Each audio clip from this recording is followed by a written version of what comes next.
If you own a Toyota hybrid vehicle, there's one mistake that thousands of Toyota hybrid owners make without even realizing it. And doing this can leave you with a completely dead battery, weird warning lights, and even a vehicle that won't start. And the funny thing here is that most people do this while parked because they think that in their Toyota hybrid that the hybrid battery will save them. Well, it won't. And really quickly, I'm still giving away a free 50-page long Toyota hybrid ebook guide that talks all about Toyota hybrid in terms of performance, efficiency, how to maximize efficiency, properly care and maintain a Toyota hybrid vehicle. And if you appreciate Toyota hybrid related content like this, consider subscribing to the Toyota World YouTube channel. It would really mean a lot to me. Yes, Toyota hybrid vehicles are incredibly reliable, but they work differently than the non-hybrid Toyota vehicles. And that means some owners think that, well, there's a huge giant hybrid battery within this Toyota hybrid vehicle, so I can sit parked for hours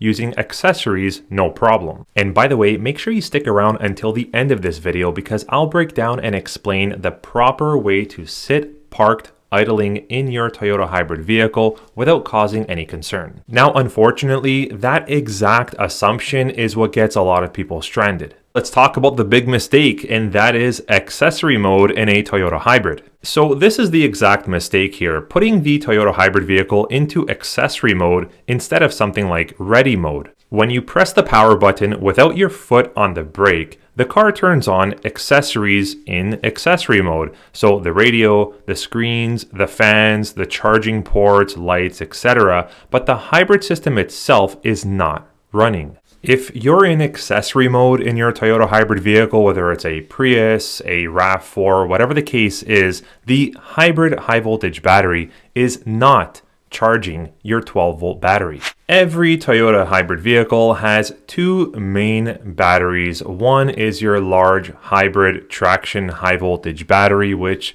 powers your electric motors in your hybrid powertrain system. Second, there's a much smaller battery, something like what you're used to seeing under the hood, although most Toyota hybrid vehicles have this 12-volt accessory battery stored back in the trunk area, usually off to the passenger side in one of the side trunk compartments. This smaller 12-volt battery powers computers, accessories, locks, lights, and even starts the vehicle's system. Now, here's the catch. When you're sitting parked for 20 to 45 minutes or even longer in accessory mode, all those electronics drain that tiny 12-volt battery, not the big hybrid battery that most Toyota hybrid drivers may think.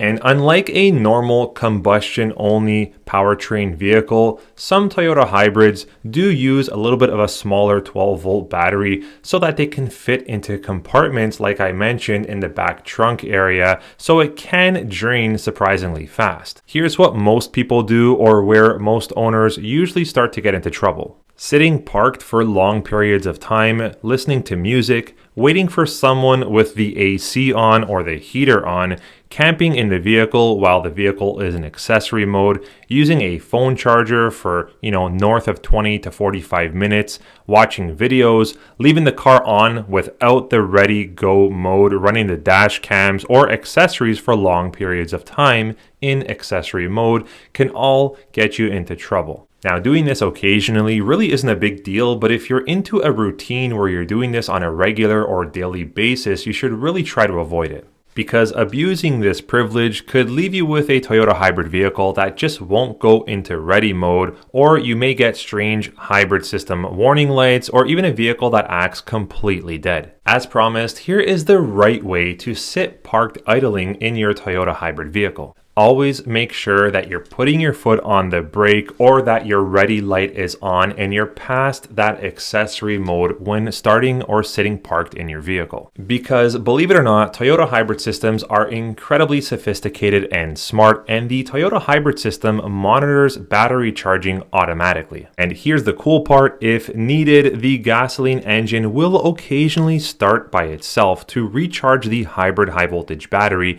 and keep that 12-volt battery system healthy. So yes, if you're sitting parked idling in your Toyota hybrid vehicle with the vehicle on past the accessory mode, it's completely normal for the gasoline combustion engine to turn off, then on, and back to off while parked in your ready mode. Now, here's an important warning if you're going to be taking my advice, which I think you should, to prevent any potential drainage of your 12-volt accessory battery, is never leave your Toyota hybrid vehicle parked, sitting in ready or ignition mode inside a closed area or an enclosed garage. Because even though you're starting in the electric mode, being that your hybrid powertrain system starts the vehicle, your gasoline combustion engine could automatically turn on and start at any moment. That means even if your gasoline combustion engine is off when you walk away or when you initially start your vehicle, it may suddenly fire up later to charge that system. Here's a few tips to look out for. How do you know if you accidentally drained your 12-volt battery in your Toyota hybrid vehicle? Well, look for a few of these signs. Anywhere from strange warning lights to flickering screens, a vehicle that won't start or go into ready mode,